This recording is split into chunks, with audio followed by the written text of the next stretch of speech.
Hi! Andito po tayo sa Ivory Beach Resort sa Calatagan, Batangas.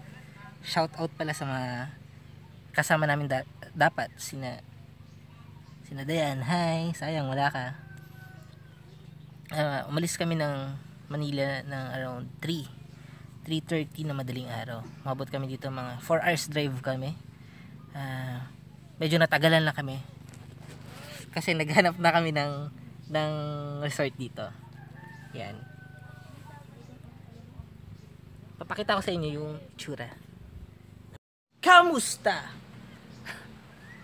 Mga kaibigan, nandito na kami ulit sa Ivory Beach. Kita nyo ba kami? At 10 o'clock na. Pero feeling mo parang mga around 12 na. Sobrang init. At dahil sa akala namin anong oras na nagluluto na kami ng pagkain ngayon. Dahil alam mo na, walang magawa. Natawaran ako ng asang. Pigilan nyo na yan. Dahil doon kanina pa ako nagsimula mag-inom. Kami, dalawa.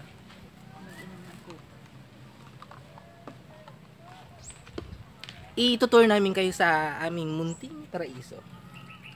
Habang nagtatapos. Tama na yan.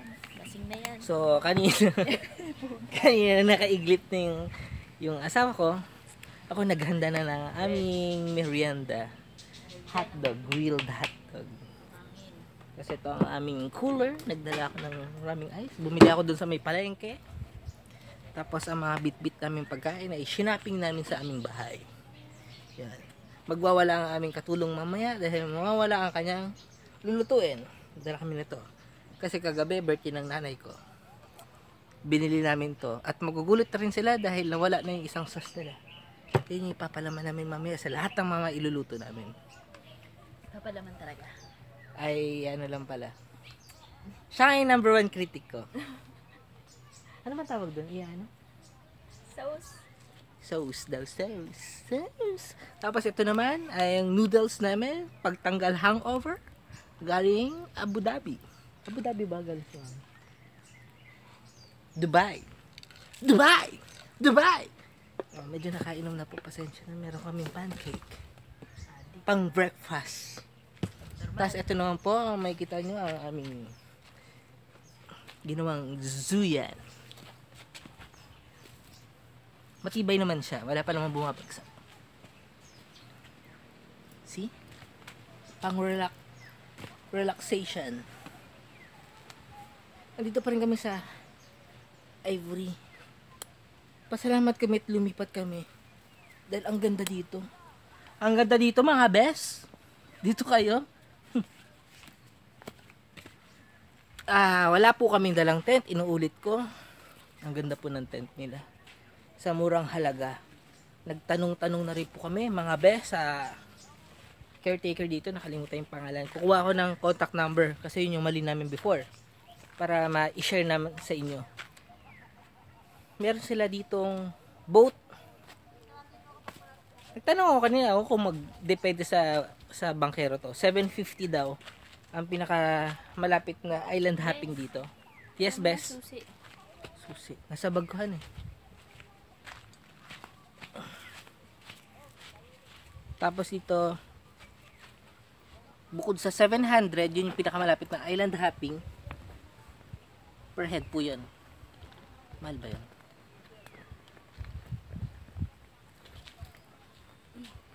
$750 siguro, rent na yun ng whole boat, no? Oo. Whole boat na po pala, hindi po yung per head. Tapos kapag medyo malayo naman daw, 1,050. Medyo malayo na yan. Yan. Hinahanap ko pa, ang dami kasi naman. Di po kayo tumatawa. Anyway, meron po sila ditong sariling CR sa gilid. Yung iba kasi wala. Siguro tatlong pinunta namin, yung iba walang CR talaga. Ito maganda kasi quiet. May ilaw sila. May mga ilaw sila. May saksakan din po sila. Pwede ka mag-charge yung kung kita mo. Pero meron. Kala mo lang wala, pero meron. Tapos, yun lang, overnight stay mo lang babayaran mo. Bit-bit ka ng pagkain mo. Okay na. Tuloy naman tayong mga gusto natin, diba? Trip na mag-camping. Yun lang habol ko eh. Mamaya dadalhin namin kayo sa mismong beach na. Dalawa lang po kami dito may camping. May nag-set ng campsite. Yun yung isa. Ewan ko kung kita mo. Nandun banda. Kopo lang po. Dalawa lang rin sila. Kailan nga po, marami kami. Kamustahin ko po ulit yung barkada namin na hindi nakasama. Next time po sana wag ka nang talk shit. Joke lang. Maganda po dito. Sulit po.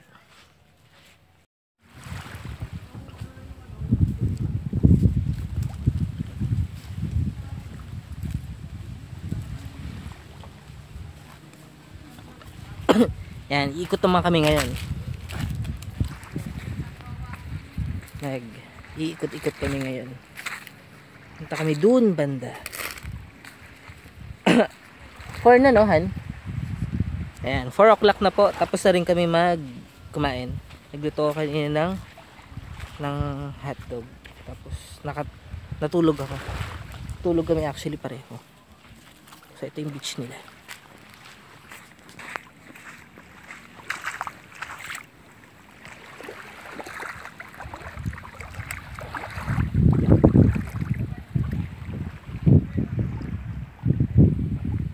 Kanina, solo lang namin tong yung resort. Kasi kaming dalawa lang nandito.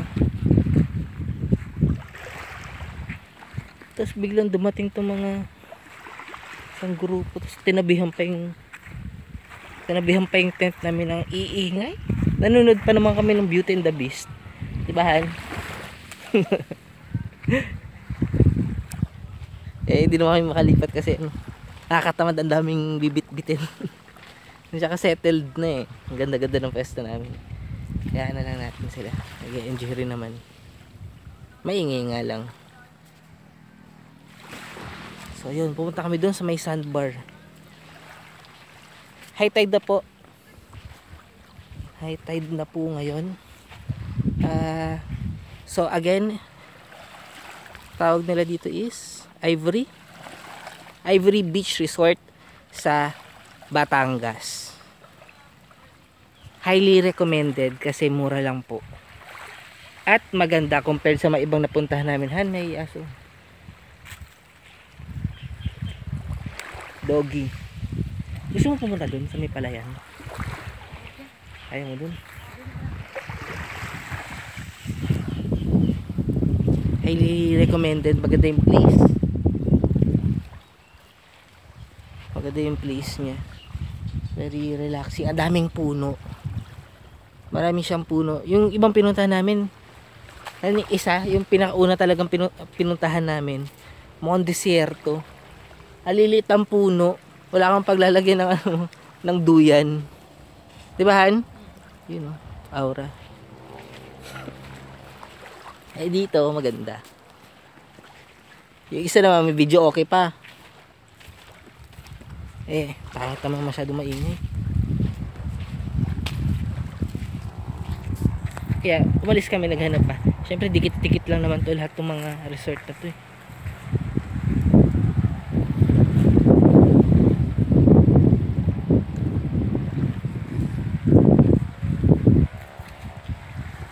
So kung bibigyan ko to ng rating from 1 to 10,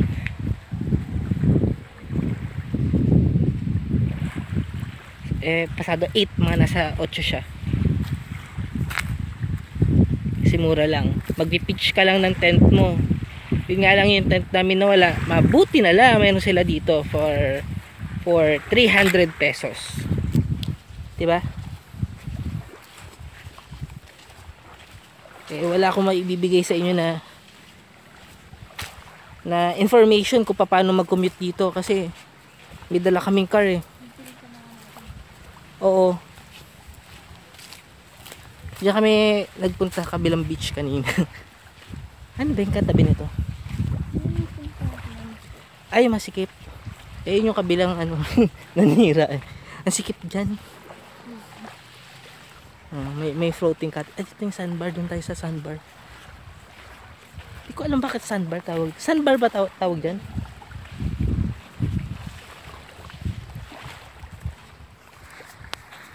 Yan. Ganito siya.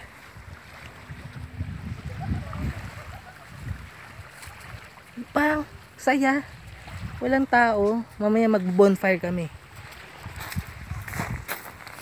Iba na yung ano nila dito, corals na.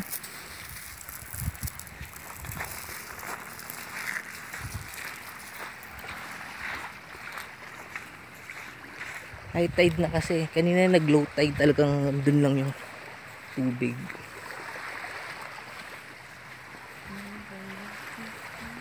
Ang isa sa mga ano lang dito, hindi kagandahan, medyo madumi. Actually yung resort, dahil sa mga turista may mga alak, bote ng alak sa gilid-gilid. Eh yung caretaker naman dito, nakausap namin mabait, kaso isa lang siya naglilinis. Kaya ayun, tsaka yung beach nila dito mababaw. Ayun, nakita mo ba? Ewan ko kung kita nyo, mababaw. Kaya kung gusto niyo ng malalim, dun pa kayo pupunta. Nasabi ko na ba na may bangka sila dito, pwede kayo mag island hopping. Ayun yung iba, ayun. Eh, ano? Alam ko yung pangalan, eh. Ganyan lang siya kalaki.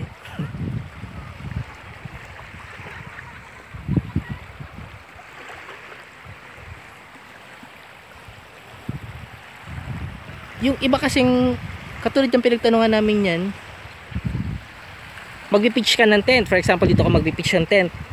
Hindi ka pwede mag-bonfire along sa campsite mo. Kailangan doon ka sa may bungad talaga. Eh, paano pa magluluto ka? Bibit-bitin mo gamit mo doon. Doon ka kakain, maiiwanan nyo yung tent nyo. Anong masasabi mo, Han? Diba? At least dito sa amin maganda. Yun yung hinahanap namin, yung mga ala Anuwang Cove style, yung ganun. Ano meron dun? Punta tayo dun. Picture mo rin ako. Dun, oh, sa may gubat. Gusto mo dun? Ano yung yellow? Yes.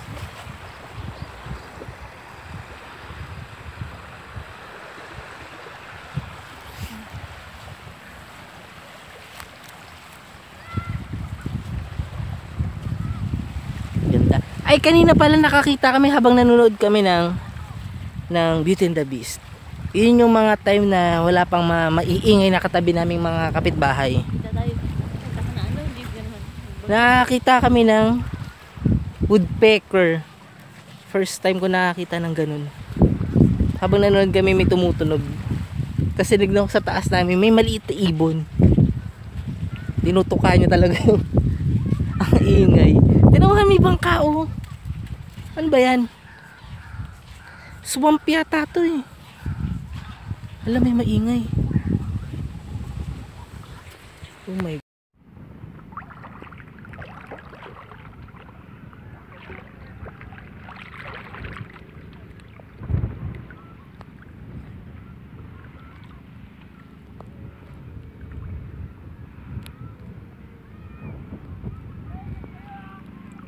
Sunset na.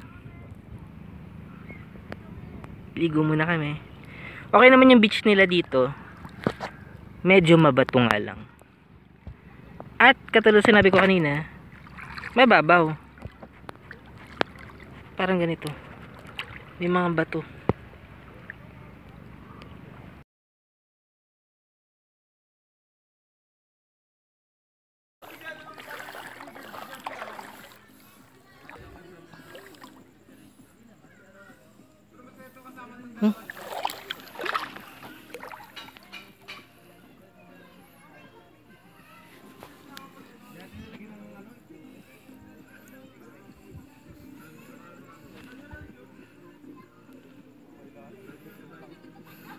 Bakit apat lang?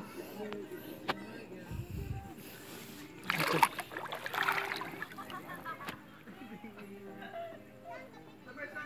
Dito may mga tinik-tinik eh.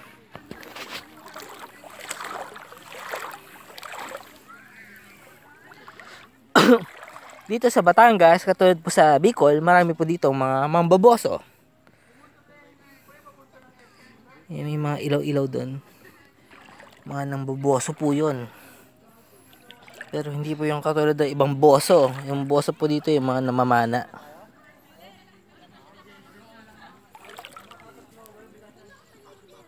What's that? Baka si urchin yan eh.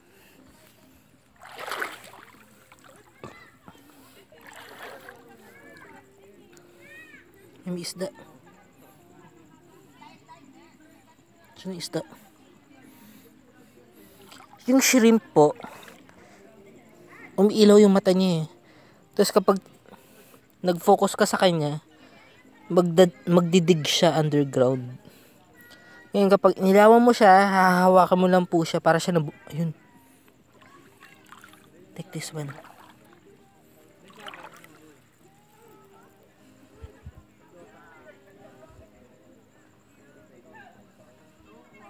May shrimp po.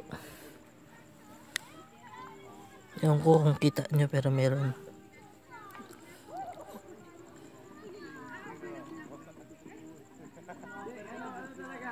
Ay putang ina.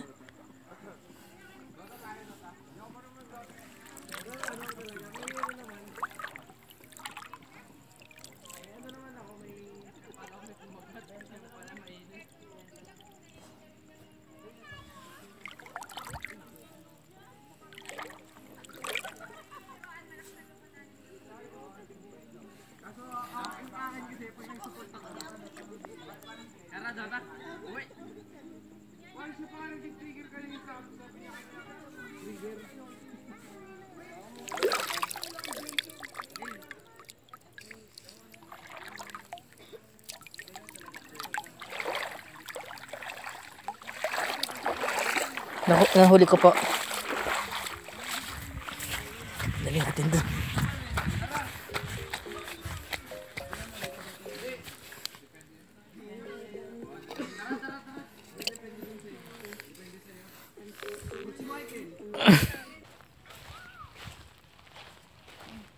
Yung tulog namin okay naman. Sarap ng tulog ng asawa ko. Yung tent namin nakatabingi. So every time na doon ako sa kabila, umuusog ako pa. Pag ganun. Eh medyo mainit last night. Lumabas ako ng tent. Doon ako sa duyan. Eh marami pa namang tao. Nagising na lang ako. Wala nang tao doon. Ako na lang mag-isa. Eh medyo natakot ako. Puro puno lang yung mga kasama ko. Bumalik ako ng tent. Siya. Ang mga katabi nitong resort is anong pangalan ng katabing resort eh? Manuel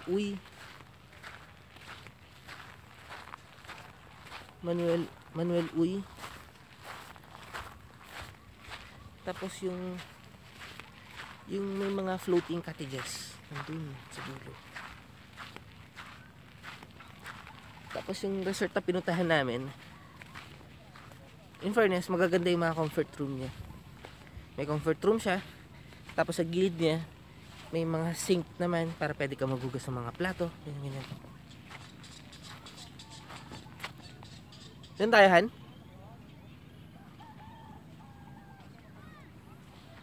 Gusto mo din sa sandbar? Ano? Dito pa tayo.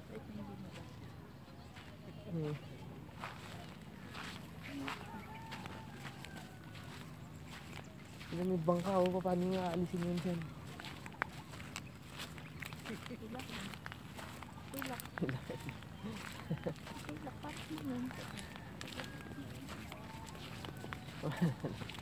Wala ng tubig. Ito yung sandbar. May na kami nakatapak. Kagabi nawala ko. Nag-high tide. Iyain nila tayo magbangka din mo. Kaya magbabangka po. Hindi tayo magsasalita. Wala po kaming pera. Pira na lang kung libre. Pang-gasolina lang po.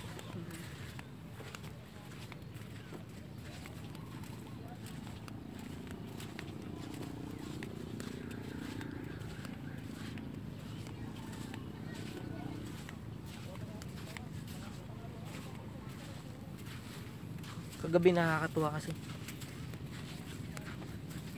Pati yung mga kasama namin sa kabila naghahanap pa ng kahoy. Ang hirap paghanap ng kahoy dito.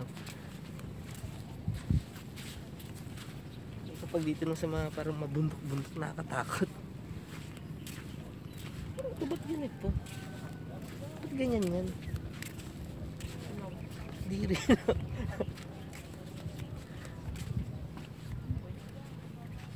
Ito yung mga ganyan. Ano po yung mga ganyan? Bukas.